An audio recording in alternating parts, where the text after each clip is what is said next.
Right then, hi guys, it's been a while since I've done any more channels. That unsociable thing called life gets in the way. What we're going to be discussing today is what's relation to the video I'm going to put in the middle of this slipstream. You probably saw a little caption of it before, but it was when I decided to bounce my head wearing one of these helmets off the floor in a bit of a rainy, windy conditions. Lessons have been learned. My back, my head, my knees will never let me forget that one as time goes on. However, it's the kit I was wearing at the time that I had that incident and why I wear the kit I wear. And I fear that sometimes we sacrifice our safety for what we believe is more budget, or because we don't really think we need it, or any other things that come into play. So what I'm here to discuss today is just a brief overview of the kit I wear and how well it helped me when I decided to test it and didn't stick the landing too well, and then we'll just see how we go from there. So let me clear a little bit of this space and we'll start with the helmet. So I'll put this down here and move them out of the way. So helmet, I wear, as most people know, a modular helmet, okay, which is essentially a flip front that goes up and down and around and round. All right, I've done a bit of review on this AGV, cracking bit of kit. It's 1300 grams, full carbon fiber, locks into place nice well. It's got a lock in button here, so you can't lift up the visor button there unless you press the button in and lift it up. The reason why I wear a flip front over the full face at the moment is because I'm on and off the bike quite regularly. I do a little bit of volunteer blood biking. I now just started doing the I Am Observer stuff, so I'm on and off the bike, lifting up, chatting to people. It's convenient. I'm lazy. Rather than pull it all off, pull it all back on, this does what I need it to do. As I say, very light helmet, good little intercom system, loads of space inside. And what I found is when I went over my handlebars, as you do with a bit of a high side, I landed on the top of my helmet just here. As I hit the floor, and I literally head, then back, then ass, then feet, then legs, job done. I rolled over, stood back up. At that moment in time, a little bit of adrenaline, I didn't feel a damn thing on my head, and it was such a good thing to know that this little piece of kit here kept me safe. Now, I'm not saying that this is the one that you need to go for. I'm just saying that I bought stuff that I think is going to help me, and that's what my opinion is all about. The thing I noticed though about this helmet, obviously this is a new one, the other one in the bin, and I've gone off and bought a new one. However, just here was a couple of little fine scratches that, due to the colour of the helmet, I couldn't even tell they were there. Could also be the fact that it was carbon fibre and it just didn't scratch or dent the way you think. And what happened is my helmet's gone in, back up, and it's the EPC liner inside, which is like the little foam stuff. Yeah, that's inside of it. That's the thing that's going to take the dent and crack, and that's what I couldn't see. That's only because I knew that I bounced my head on the floor that is what made it think, yeah, that needs to go. Strictly speaking, I could have stuck that helmet on eBay and sold it as a second-hand helmet and gone, do you know what, don't want to wear it anymore, selling it, and you wouldn't have known the difference. And that's a scary thing. So make sure we buy new, because if we don't, we do not know what goes on with it. Make sure, in my opinion, that we don't lean towards the X-Display models. The reason is the amount of people I've seen drop them on the floor, bang them against stuff, run around the shop showing the friends. I don't know what's going on with that helmet, and I get one shot of this thing saving this thing, and this is very important. Even though there may not be many brain cells up there, I still want to keep it intact. All right, so buy new, make sure it's got all the stickers on the front, make sure it's out the back, the box sealed, all these types of things, just so I know that I'm going to be safe. So that's my helmet. All right, moving on, we'll go to gloves. Okay, so I found these. I originally had a pair of black ones. 2 seconds and I will show you then. So a pair of black ones, which were these ones here, right? And I've had these now for over 3 years, and to be honest, there's not a great deal of wear and tear on them. I do probably about 25-30,000 miles a year on my bike. A little bit of fraying going on here, as you can see there, but other than that, all the Velcro patches still work the way they need to. It tightens over the cuff of the hand. It offers solid knuckle protection as well as soft knuckle protection. It has got kangaroo leather, which is quite supple and allows me to have a bit of dexterity. But the biggest thing I like about these types of gloves, which is the held air and dry, is because these two chambers. So I'll put my hand in this side here, and what that allows me to have is nice summer glove, loads of vents, so I'm not getting sweaty and getting distracted while I'm on the bike. Then on the other hand, pull it this way inside that chamber, and I put my hand in here, That now then becomes a full Gore-Tex waterproof glove, will not get you wet, will keep you 100% dry. And I've ridden in atrocious weather, some of which you'll see in that video where I bounced my head off the floor.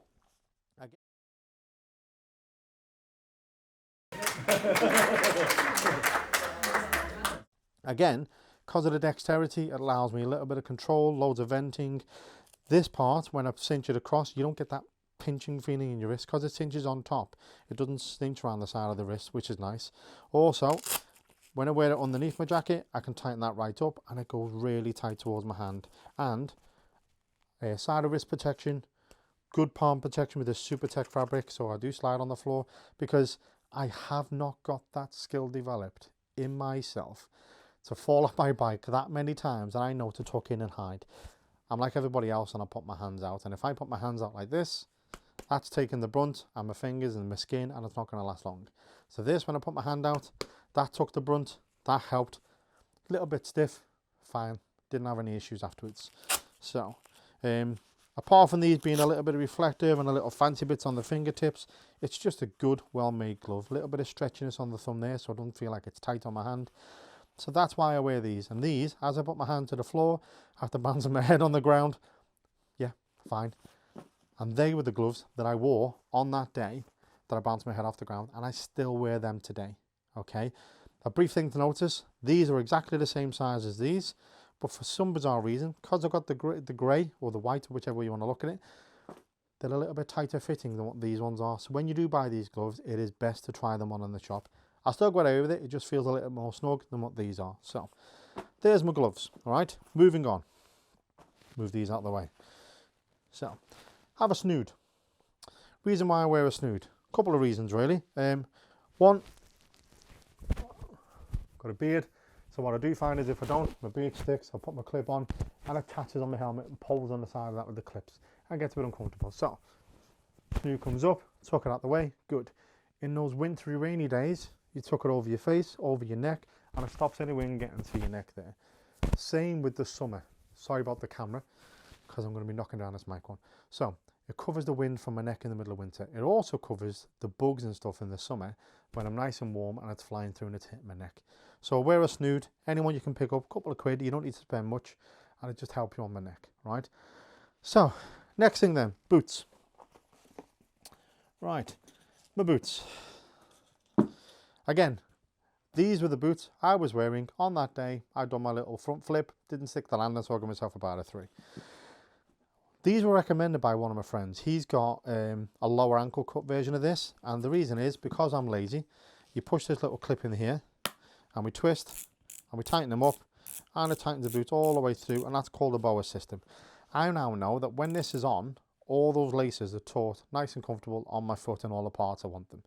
The other part is then, as I swing this big piece around here, that is a big, massive shin protection. So that covers any impact that's going to happen on the front of my feet, or on my shins, my apologies. I also have a pair of trousers from Revit, and that kind of overlaps that little bit of shin protection, so there's no gaps in what I wear. Big toe protector, nice shiny toe protector. Because I ride a manual bike, you will find that wearing normal trainies or softer footing shoe, you're going to eventually wear through that one, and that's going to end up coming through your trainee or your shoes, and it's going to start hitting your foot. This, good solid piece of kit, good solid toe on it side of it as well.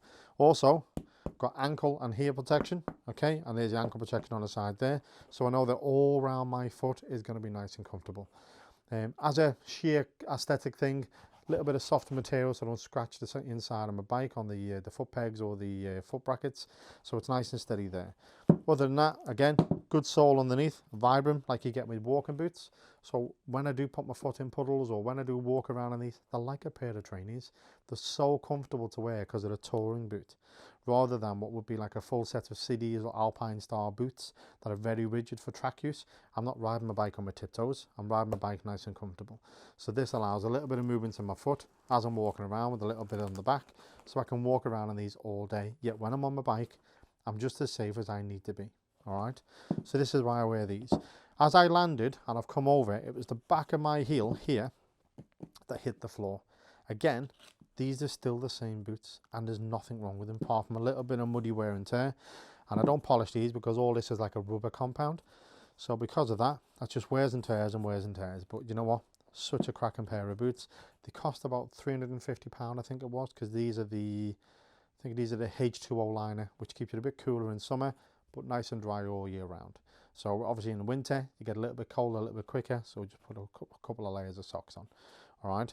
So foot loops on the back to help you get your feet on nice and steady. But what I do find is when I wear my leathers, if I've got these on, this will catch in my foot peg, you know, the little bit that sticks down from it. People call it the little grinders peg. All right, that will catch because I'm only short. As I'm lifting my leg back up in the air like this, it catches, gets caught in. So just be mindful. If you are going to wear something like this with a pair of leathers, you may either want to cut it off or tape it down so it's out the way. All right. So another quick one there. That's why we wear these, nice and steady. Right then, moving on to the big bit of kit. It's not cheap, I ain't gonna lie. I went out and bought a pair of Revit Dominator Gore-Tex jacket and trousers, okay? At the time I was buying this jacket alone was £1,100, and that's a big pill to swallow no matter where you are and how much you want to spend on kit. And the trousers were £800. Now at the time, a company called Moto Central were doing a massive deal on these and massively discounted them. And I got the set for just on £1,100, which is still a lot, I ain't gonna lie. But again, I ride all year round in all weathers except snow and ice. I try and avoid that. But heavy rain, I'm still out. Nice bright sun, I'm still out. So the reason why I bought these then is, one, full Gore-Tex 3-layer laminate pro, keeps me dry in all weathers and everything you can imagine. Because it's Gore-Tex and laminate pro, any laminated suit will act like a wind protector or a wind blocker. Sorry, that's what I'm trying to get at. So you don't feel as cold as quick. So what I did find with this is I had all these fancy long sleeve thermal base layers that I was wearing.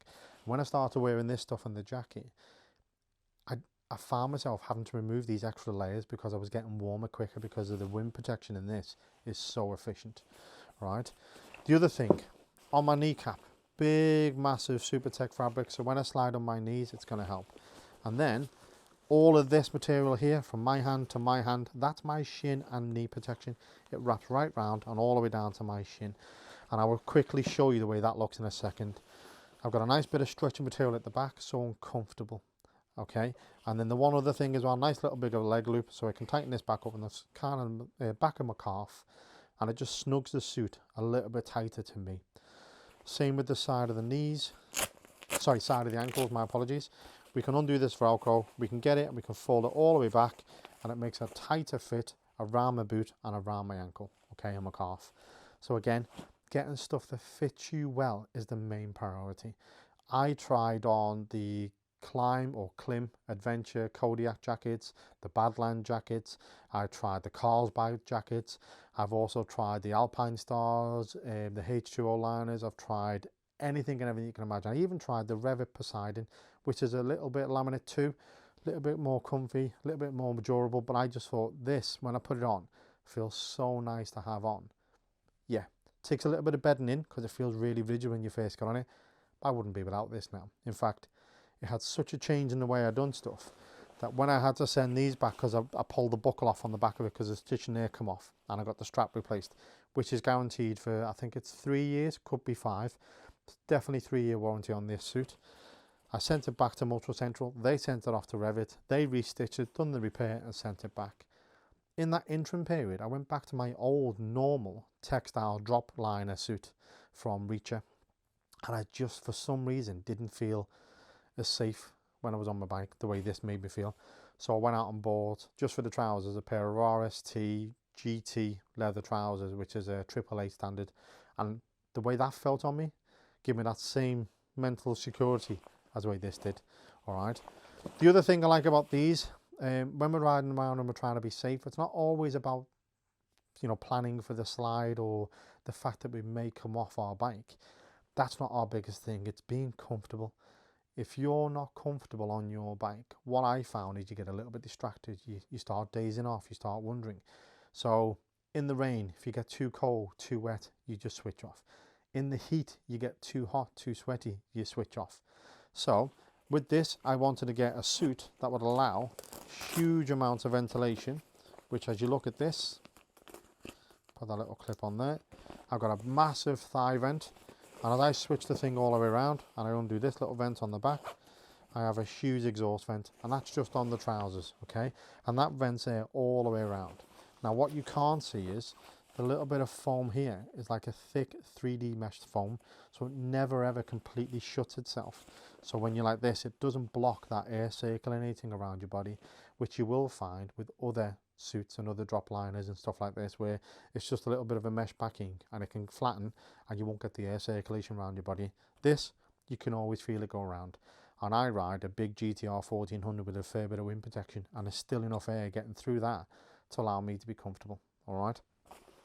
Next thing I bought the Revit braces, just because they fit in with the suit a bit nicer than a normal pair that you'd have to clip in. And the reason is it clips into the back short zip here, and then on the front, as you bring them all the way around, instead of having big metal buckles which will scratch your tank, this comes with just a little bit of a Velcro that we get here. And let me just pop this out of the way. There we go. And that little bit of Velcro fits in a little tiny pocket just here, and it just keeps me nice and comfortable, and adds a little bit of heat on my back just here, which keeps me nice and warm. Sits around the front, holds my trousers quite nice. Great. Again, it's all about that comfort while I'm riding my bike, and that offers bags and bags of comfort.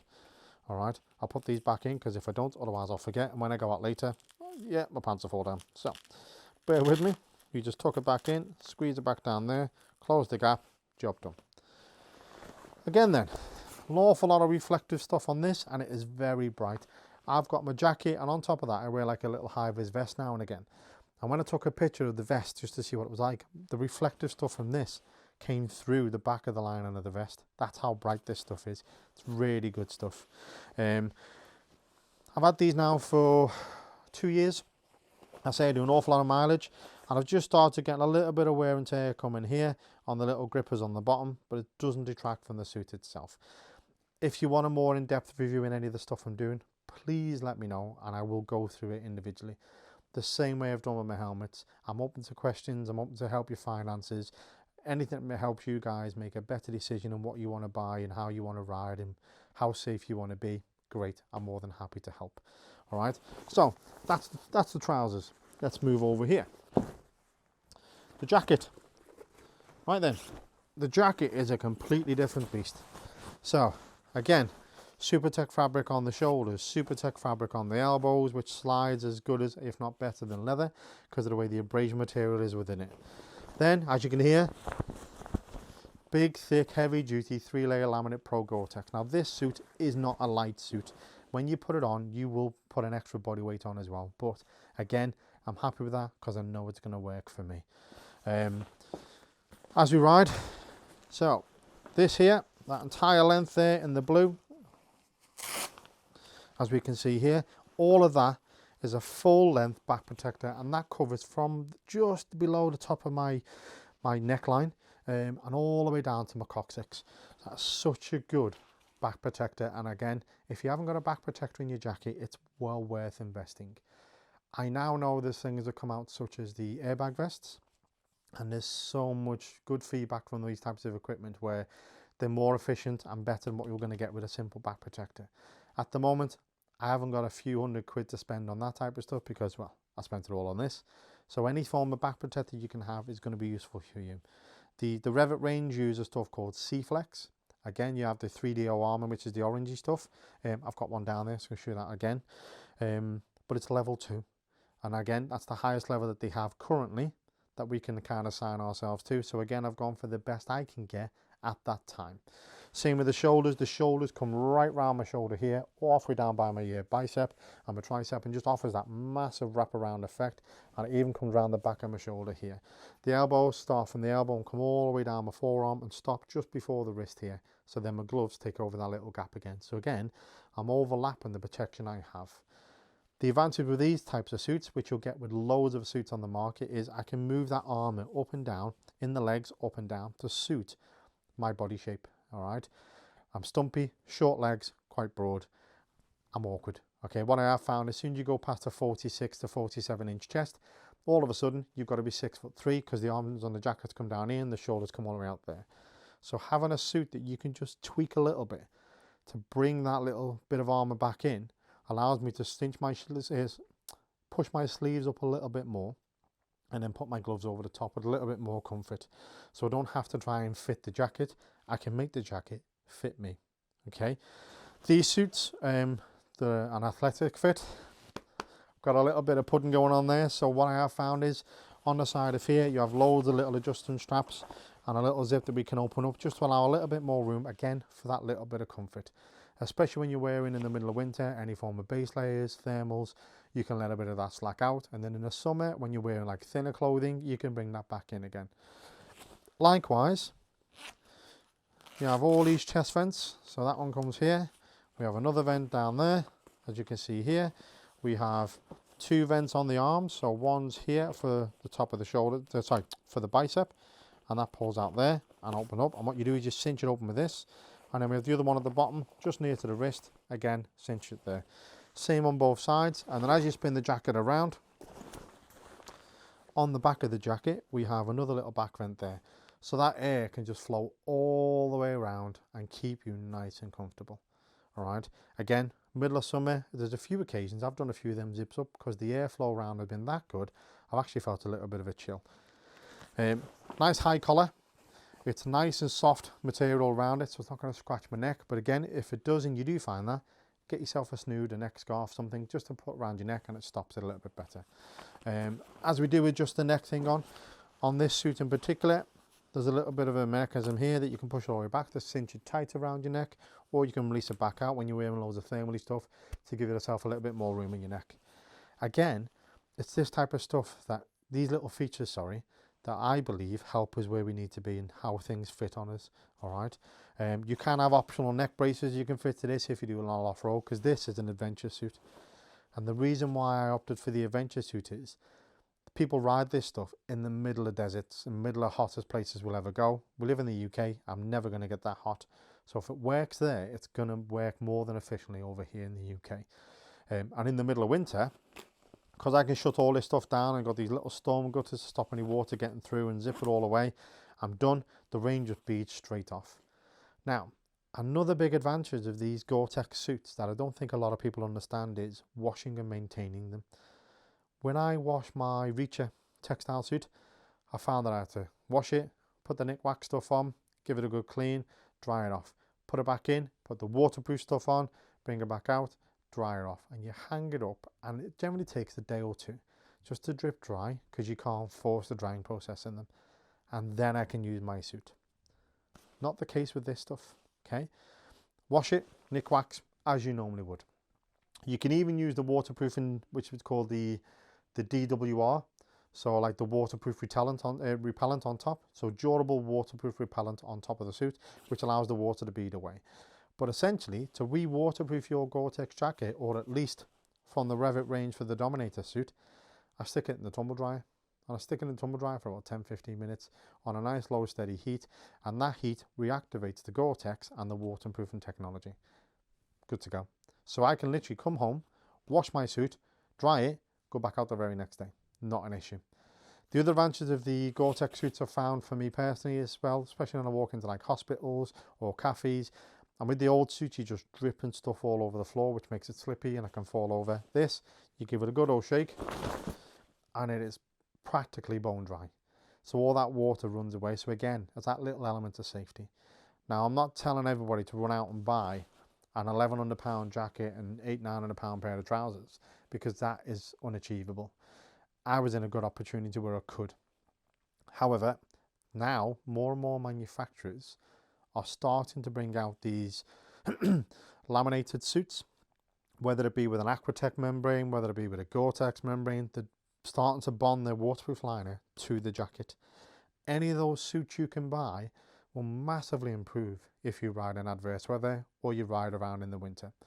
One of my friends, a guy called Tom, he went out and bought the Reacher Infinity Pro jacket and the Reacher Colorado Pro trousers, which is a laminated suit.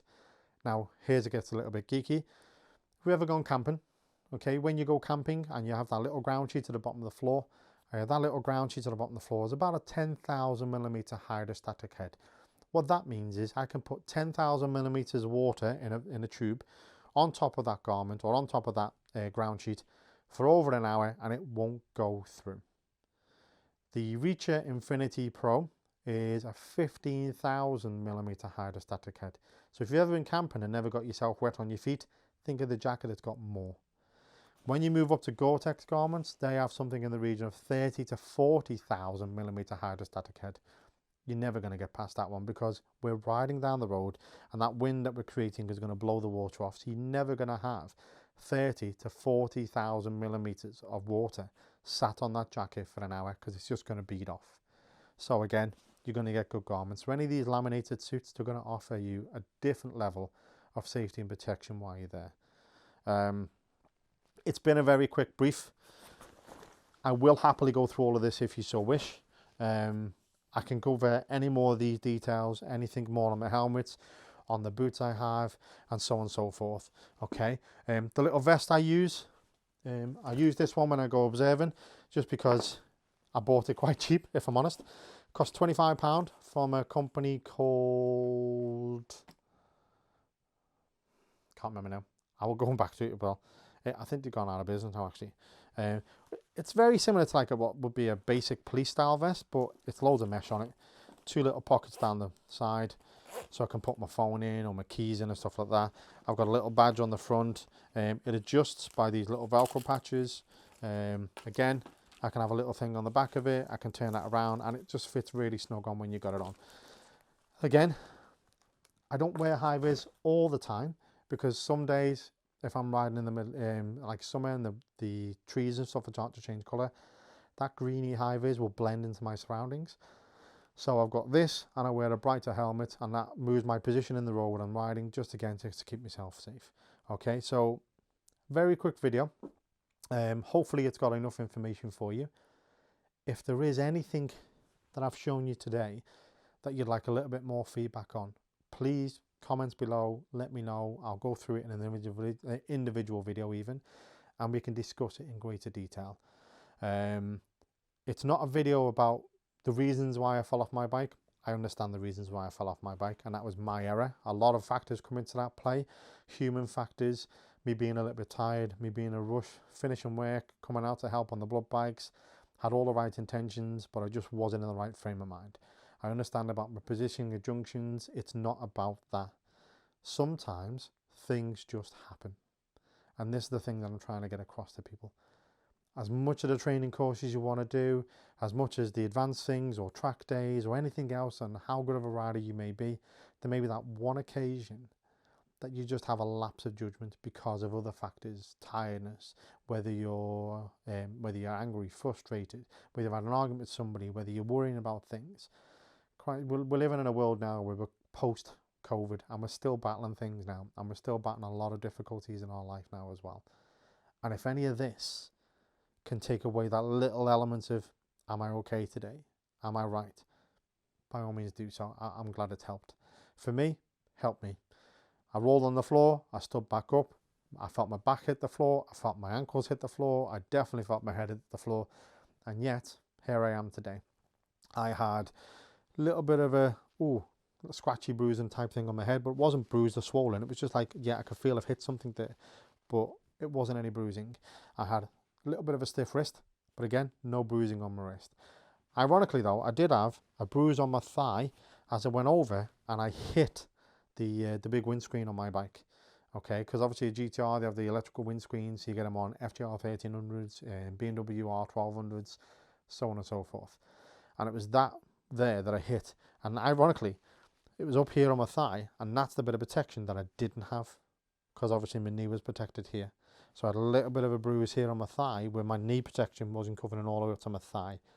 Again, we're not to walk around in what was essentially a bomb disposal suit, so we can't move. So there's a bit of an element of some sacrifice of where you may be a little bit more vulnerable. But the kneecaps, my ankles, my elbows, my wrists, my back, my shoulders, my head were all protected. I contacted AGV. I sent them a video. I'm going to show you guys a little bit later on. And they give them feedback on their kit. I give feedback to Revit saying, personally, a little bit uncomfortable with the cuffs and the jacket, but you know what, it's done its job. I've done the same thing with the boots as well from Revit, saying the boots done exceptionally well. And I also contacted Held over their gloves, because I think any of this feedback we can give people and anything I can kind of help with other people, it's worth sharing, isn't it? Because we kind of all bimble our way through 10,000 reviews on Facebook or Trustpilot or Amazon or wherever we go to. And sometimes we just need someone to say, actually, I fell off, this happened, this is how I recovered, because I had the right equipment. So if it does help, fantastic. If not, skip through the video, it's fine. I understand we've got busy lives. If you want any more videos like this, please let me know, and I'm going to start pulling my thumb out a bit more now and get a bit more on my bike, especially the weather being quite nice. I'm also going to discuss how I'm doing my audio at the moment. A little thing in my pocket here. I've got one of these H1 Zoom recorders, so I'll do a review on that one at some point. I'll go through my different styles of boots, because I've got touring, my old TCX boots, which are now worn through, and my city boots, which again are worn through. I can do some feedback on that, the different types of gloves I have. I've just bought a Schuberth C4 Pro and fitted a Pack Talk inside of it without removing all of the stuff that's inside it already, such as the little microphone and the ear speakers. The reason why I went for that one is because it's a bit more acoustically sound, and the visor's a bit nicer and the interior lining is a bit better. So that's why I chose that one. So I'll do a review on that one. And then hopefully I'm going to get out, I'm going to buy one of those Insta360 X2 or 360 ONE X2 cameras and do a bit of vlogging, and we'll discuss things.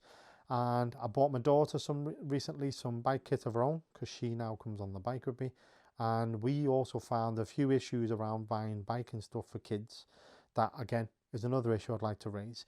We ended up opting for a small women's size to allow her to get a better piece of garment.